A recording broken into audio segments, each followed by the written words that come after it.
the Oreo Book Club, where we read one book per week, and obviously we invite you to do the same. Read it with us. That's the whole point of the channel, obviously. So the way it works, every Wednesday we release a new video talking about the book that we read this week, and we announce the book that we're gonna read for the next week, and release a new video, and etc. etc. Until we die. Oh, hopefully. Even after we die, we're going to do it. That would be so creepy. Right, imagine just ghost us. I'm sure we would be hot though. Yeah, I think so too. Okay, cool.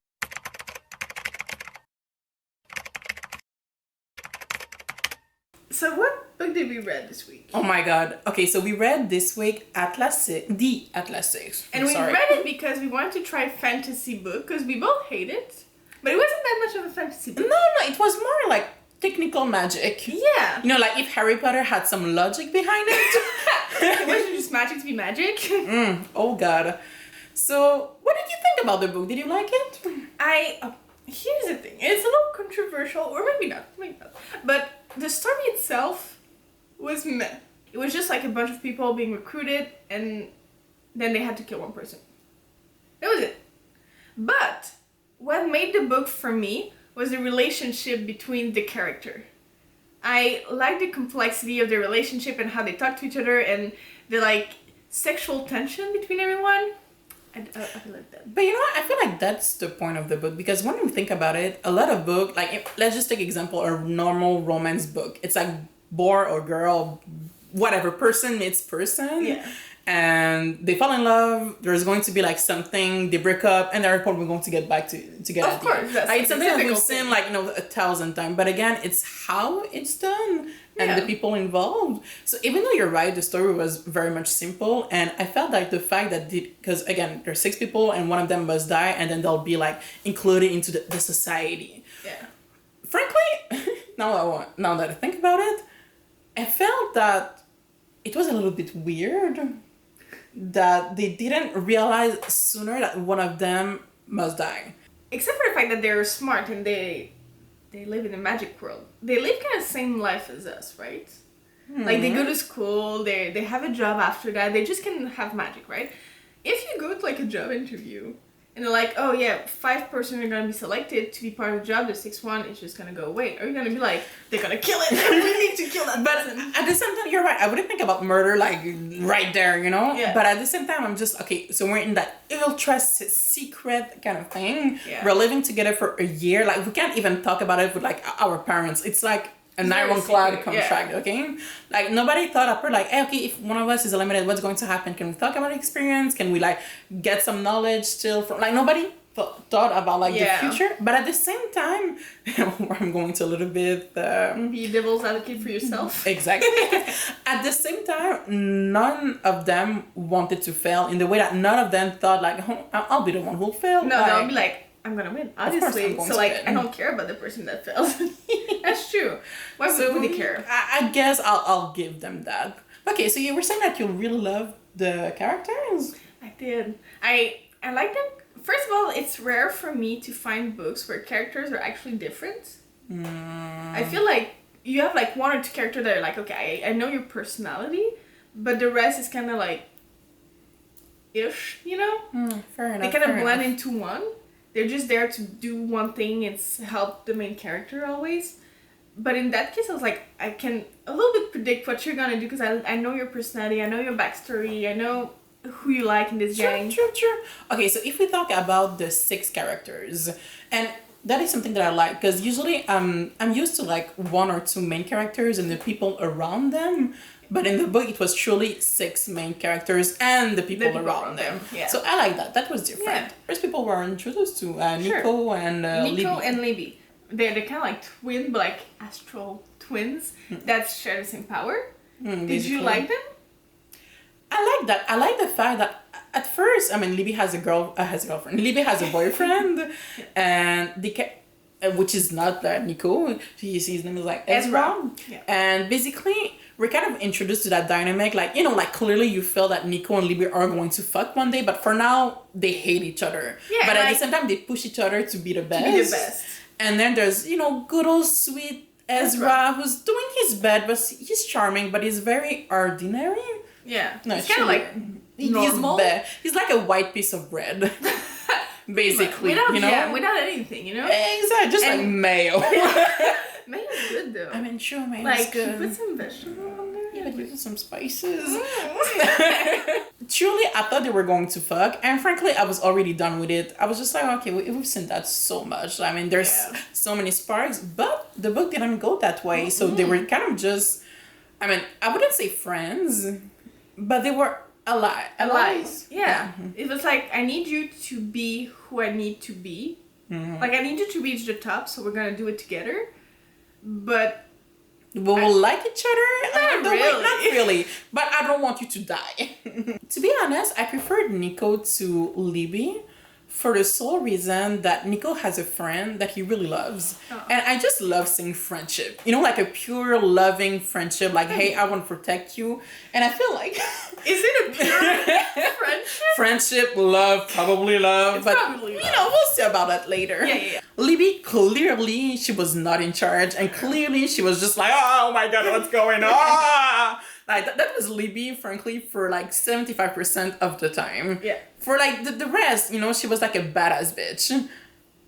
But for the rest of the time, like, if there was even a character whose name is Callum, one of the six, who can feel emotion, and he can't stand her because, again, she's always like a nervous mess. Yeah. She's always just like, you know what, fuck it. I don't want to be with her. I don't want even to be near her. But I like the fact that when she was in control, because she's like a pure Ravenclaw. Like, when it was about like testing something that was like magical, like she got into it very hard. Oh yeah, she was like the best. Oh yeah. So I feel like a lot of times people were just like, but you have so much power and you could do so much more, but because of your character, you're not going to do so. So you're kind of like useless. Yeah, you're a waste. And frankly, I kind of felt the same way. No, she was cute. Do you think she'll kind of like have a little bit of character growth for the second book and be like, I know I'm powerful and here I am and like I can defend myself now?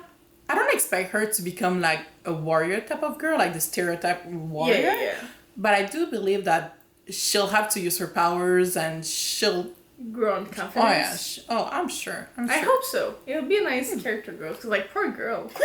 Alright, so after that we have Nico, Libby, we have Parisa. That I know you don't like, but I personally... Okay, so Parisa, she's our sex bomb. Like, everybody, she's beautiful, she's a telepath, so basically she can read into people's mind and more. And she uses sex, which I thought was very interesting. She uses the dirty tango to get into people's mind when they're vulnerable. So everything that they kind of try to keep away from her, because they don't want her to know, right? When they're doing a dirty tango, they're letting themselves go, and then she can access those part of her. So frankly, it was kind of like a two for one. Yeah, it's kind of like pleasure and business at the same time, right? I don't like it. I don't like intrusive people. I don't like it when you can just always read into my mind. And she didn't ask for permission. She just did it. At all time, that's true. And I would hate it so much. Like that just someone is always in my head. Fair enough. I think I like... kind of the same. I wouldn't want to be close to her, but I like her because there's a part of me that's kind of like impressed by her. She feels like that person that you're just kind of like in adoration of her.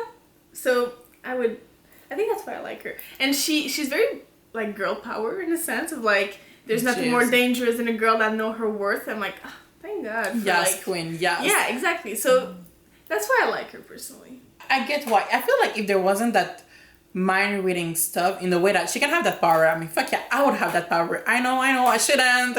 And I just told everyone I don't like it, but I would have done the same. So, you know, who am I to judge her? So you would intrude into people's mind without asking them? Well, not if I need to, because frankly, I don't care about people like that. But you use it to like get some powerful people? Yes, I would use my power to make myself comfortable, which she's doing. So again, I know I shouldn't say anything about it, truly. But goddamn, I love my private thoughts. Okay, I don't want people to look into them, truly. Hypocrite. I so know. You know what she does, you want to do what she does, but you judge her for doing it. Exactly. Shame. What did you think about Tristan? Oh my God, Tristan. Tristan was that emo, like, daddy's boy crying, like, oh my God. Yeah. Oh, it's like I felt that he was so sad. Yeah, he was. So sad and bitter throughout all the book. I feel like Tristan would be the guy that you always see just drinking at the bar and be like, oh, I mean, that's pretty much what I did with Callum every fucking night. Like, after every day, they were just like, let's go get a drink. And then we'll sit next to the fire and, like, drink in silence. Like, but they were angsty boys. They really were, but I feel like it gets old after, you know. Well, that's after why I think they didn't, like, have a lot of chapter about Tristan. Like, at one point you get it, you know? He has that easy issue where he likes to drink his problem away. Fair enough. Yeah, you really do. You really. I feel like the only time we truly saw him like kind of happy is when basically one night he was kind of drinking with Parisa, and then they had a threesome later with Libby. Good stuff. Oh, that was a good time. That's one thing about this book that I really like is everybody has like sexual tension with everyone, and I like that. I like reading about sexual tension. But Reina. But we'll talk about Lorena later. Yeah, but yeah, everyone has kind of like that sexual like everything's sensual. Yeah. You know? Yeah. It's not as if they're just like, hey, you know, give you a hug. So he put his hand like slowly on his back, and you're just like, okay. Yeah, and like, is it happening? Because I'm ready for it. And the good thing about that is like the people that you think would be together are not together. So like Nico from the get-go saw Parisa and was like, oh my god, her. And Parisa for the whole book she kind of ignored him until one time when like they're touching each other while making confession, and they're just like, I would never sleep with you because like I actually like you and I would break you. And I was like, damn. All right, Parisa. Like, all right. Tristan is going with Callum, but also Parisa, but also Libby. Not that Tristan is sleeping with Callum, but I mean, if it would happen, it wouldn't be surprising. Yeah, there's even a moment where he's like, do I love him or do I hate him? I was like, I don't know, but I'm okay with it. Either way. Yeah, like everyone's so gay in it, and I like that. Good for them. He really is. Rita was, and I even wrote it in my notes, she's not very much necessary She's useless. in the book. I feel For like the first one. Yeah, I feel like she's going to be useful for the next books, and we're going to learn more about her. Yeah. But I feel like they put her like in the first book so that she can be part of the gang. Yeah, so you know who she is at least. Exactly. So basically, when she's going to be super badass and super awesome in the following books, we'll be like, yeah, Rina. But for now, we don't see it. She's alright with being alone. She doesn't want to mix up with the group. The only person that she kind of get like along with is Nico, because you know sometimes just fight. Yeah, they just fight together like every morning. Like instead of going to the gym, they just like they fight. Which is fair. It's a good It's a good exercise. workout. Yeah. Oh, frankly, yeah. We used to do that when we were teenager. Well, Yeah, but it wasn't as gracious as them. no, we would just like kick each other and punch each other. Slam each other in someone's bed, you know, until they don't see anything anymore. Okay, to be fair, she threw herself on my knee and then had a concussion. That's on her, not on me.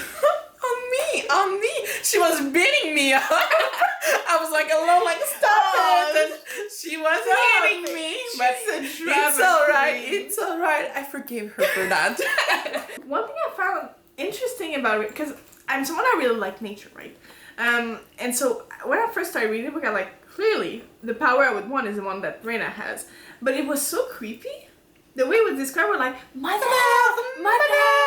Like, every time I read it, I was like, ew, no thank you. Like every little plant can just speak to her, and they're just like, mother's happy. And it's like, okay. I would hate that so much. So I get why she kind of like... She kind of shuts it down. She's like, yeah, shut up, like, goodbye. So now, last character. What did you think about Callum? Oh, it's hard because I like him. Mm-hmm. Well, okay, I actually love his character. I hate him. If that makes sense. You hate? Well, I don't like him. Okay. I don't like the way he goes around thing. I don't like... But I love the complexity of who he is. Yeah, I really did love that. At first, I was just like, oh, you know, just your local kind of sociopath. Yeah, psychopath that doesn't feel shit. The way he works, he controls emotion. So he knows what is like your vulnerable point. Well, does he control them, or he just knows them, so influences them? But for example, Libby, when she was stressed, he could calm her down. Okay. So he sees the sadness in people or like the angriness or whatever, and he target that and he grows it. So people end up dead. He was talking about how his mother basically didn't love him. And how he felt that. And he felt that and he knew that, so he kind of like made his mom love him. And let's face it, it was also for his protection, because he may have that big power, but he's like 5 years old too, so you know. And the way he was talking about it, I mean, it was sad. Like I felt it, and I felt that, let's face it, especially when you're young, it's already hard to deal with your, like, what you're feeling. Yeah, dealing with everybody else also. So imagine always feeling all of that. Yeah. Well, I think that's why he shut himself from every emotion. Because when you read him, he does sound like a psychopath. But he can't really be. And he tells it, he's like, don't you think it's weird to call an empath a psychopath? I feel everything. And it's like, fair. So I think what he did is he got so tired of feeling everything that he stopped feeling for himself. He just understood rationally other people's feeling when it go through him and then let it go because it was too much to feel everyone. Not a lot of time, like we said, but he has pushed like people to kill themselves. Yeah. And at one point, he did that to Parisha, and I thought it was such a power move. I love that scene so much because they decided to do kind of like a little competition because they have a little bit the same power, right? So, yeah, it's very much similar. In a way. So they were like, one of us is probably gonna have to die because we're pretty much the same, so let's show them who's the best. They do in front, they do the whole thing, but Parisha goes into the mind of Nico so that nobody knows that it's not reality, and Callum influenced her to herself, but now everybody sees Callum as a monster. And at that moment, when I finished reading that moment, I was like, Callum is a monster? I agree with all of you. Yeah, but fair enough, because he didn't have to go there. No, like he didn't have to go with like her death. Yeah, he to actually show wanted that to kill her. Like he didn't know it was not reality, right? So he actually was just gonna kill her. Yeah, straight up like that. And you're just like, Callum? Was that necessary? It was not. But It really wasn't necessary. it was a very good scene and I loved it. I think it was one of my favorite parts of the book. He really was a good scene. Okay, so what do you think now about the plot twist with Ezra and Atlas? I knew it was coming. So first of all, and at the end, I wasn't like at chapter 2, yes, Ezra's gonna be the one, but like at one point, Ezra does a whole like chapter of just like a whole speech. Yeah. So I was like, alright, he's saying it to Atlas, so clearly he's involved in there. After that, Lily gets kidnapped, so I was like, alright, clearly it's Ezra. I mean, who else would it be? Especially when they were talking about it was like Libby was betrayed by someone that she knew, and we're just like, okay, fair. We know. But what was surprising is I was like, okay, cool, so Ezra is the bad guy. But the second twist is that Ezra is actually the good guy and Atlas is the bad guy. And I was like, oh, twist on a twist on a twist, good for us. Well, the fact that Atlas was a bad guy, he kind of gave like master of the game kind of vibe. Yeah, like he was a bad guy.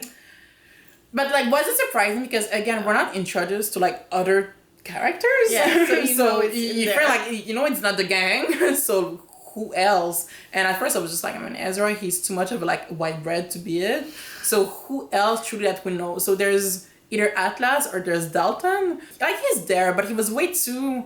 I'm tortured. Yeah. Oh Lord. Oh. He had his own little inner demon that you're like, alright, he's dealing with it openly, so that's not him, right? True. So at the end of the day, I was just like, Atlas, because he's the one he has power.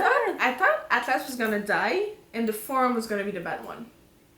Yeah, the Forum. I really thought the Forum was going to be... Yeah, because, I mean, the whole thing is about knowledge. How knowledge is important, and should it or should it not be shared? And that's something I'm gonna ask you later.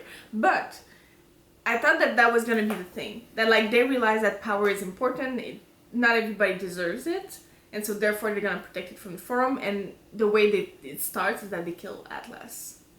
No, I went totally different with that one. I thought that Atlas was going to be the bad guy, and that the Forum, though they don't really like, we don't really, I mean, we're kind of indifferent, but we don't know them at first, but I feel like they're going to be allies in the next books.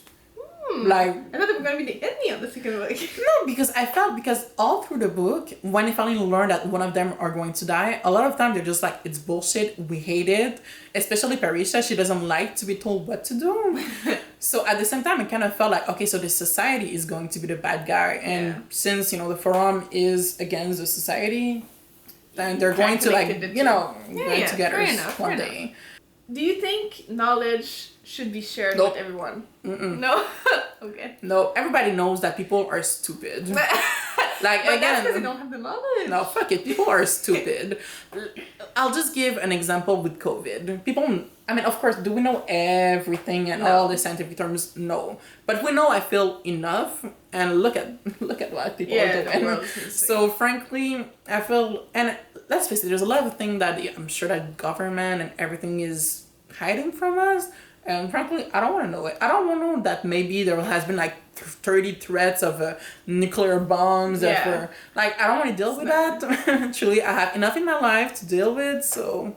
I mean, I don't think the knowledge that they are protecting anyway is about like that threat or anything like that. It's more of like, if you knew, for example, that like, I don't know, gravity was like causing of a force that's even more important, I think it would progress, like knowledge would progress quicker if everybody knew about it, kind of like science, right? So everybody can bounce off of each other and grow on each other and learn from it. It depends on which knowledge, personally. If it's knowledge, like actual knowledge, I think it should be shared. Anyway, I can't understand half of the knowledge that's probably in that library because it's too far ahead for me. But if it's knowledge of like you say, death threat or like, do aliens exist, then I don't really care. I kind of do want to know if aliens do it. I mean, of course, they exist, but if we had contact, do you think they came over here? I mean, I don't know. We're just a planet. Yeah, we're kind of nothing. I hope they did. I don't think they did, though. I just hope they're hot if they come. Oh, yeah, she has a weird thing. Okay, here's the thing. I cannot really be attracted to anything that's not humanly attractive. I mean, he kind of still has to be like, I wouldn't fall in love with like a big bowl of just water, let's say, you know, we're just like, I'm like, oh yes. Sexy about water. Like his form sexy? Yeah, well, if it's like his vibe is sexy and everything. Because like the form of water, you were like, yes. The shape of water. Yeah, shape of water. Okay, I wasn't like, yes, I would fuck him, but like, would I be able to fall in love with him? Yeah, I would. Not me. Why not? He's tall. He has a good body. He's more than 16. You shallow woman. Yes, I am. Another big question. You have to dirty tango, marry, and kill. I want to dirty tango Callum. Really? I know. Oh, I didn't expect that. I know. I mean, the obvious choice would be like Parisa. I know. But I feel that with Callum, with my emotions and all. Now that you say it, was like, yeah. Like, I don't need to, like, you know, be with him afterwards, but only for the sex. Okay. You know. Now marry. I feel I would marry Nico. He looked like the most chill person, because Persian she's a little bit too like for me. Tristan is way too sad and bitter. Yeah, maybe a little too anxious. So yeah, I would marry Nico. Yeah, it's fun, you know. And when he cares and loves you, really like we see with that friend, he cares and loves you. Kill? Who would I kill? No, I kind of feel bad. I want to kill Persian, but like maybe Tristan. He kind of gets on my nerve. I mean, kind of all do, but Tristan. And what about you? Right, so I wanted to like dirty tango Parisa, but now that you're talking about Callum, I would do a threesome with both of them. Oh, that's not fair. Why not? No. Yes, only 1%. No. They showed in the book that she can have threesomes. Oh so my god. I mean, we can have just a good old orgy then. I don't want to sleep with like Libby or Reina or But I feel Tristan. like Libby, you know, she really wants to get to and she always wants to be the best. And someone that's very eager. So you mean she's gonna be overachiever in that area? Yeah. I would marry Nico. Mm-hmm. Obviously, I think it's the obvious choice. Yeah. And you kill Rena, wouldn't you? Yeah. Here's the thing. Not because I don't like her, but because I'm indifferent. So what's your rating? I believe it was a good time while it lasted. Yeah. Okay, so what would you have liked better? Like would have made it 4 or A 5 stars? little bit less technical terms. Fair. And I would have loved to love the characters more because frankly, I was kind of like indifferent of like Really? if one of them died, I would be like, oh, plot twist, next page. Yeah, I would not have cried. Yeah, and I want to cry at the end of the book. I mean, I want to love them, you know? Yeah. So, yeah. But I would give it I started well for an hour. Really? Because of the sensual aspect Because of the to it, relationship? I really like that. I like the relationship. I like the characters. I like the complexity of them. And that's what made the book for me. So, next book. What do you want to read? I feel like we should read something that is lighter. Well, lighter. I don't know. Well, I don't feel romantic, but something just a little bit. God, it was a big book. It was a big book, and it was a very like Technical? a lot of technical term. I say I hadn't on my list. I am not a serial killer, Yeah. which is not a long book. It looks to be very like reality Grounded. Like there's no magic and all that kind of thing. I assume. So I think that'd be a nice change of pace. Yeah, okay, maybe like a little like coming of age kind of thing. Cool. Perfect. So let's do that. So it's gonna be I am not a serial killer, and we will read it in a week, obviously, and talk about it next Wednesday. Yes, we will. All right. So obviously, if you want to read it, then please do. It would be a pleasure to have you in the book club. I will put the trigger warning on the screen, so if there's something in there that you're not comfortable with, obviously respect yourself and don't read it. Just come back next week and come back for the next book. Or, you know, if you want to suffer, be there with us. Oh boy. On that, well, please don't forget to like and subscribe. It's there. Yeah. You know where it is. So, well, goodbye, my loves. Take care. Bye bye. Take care.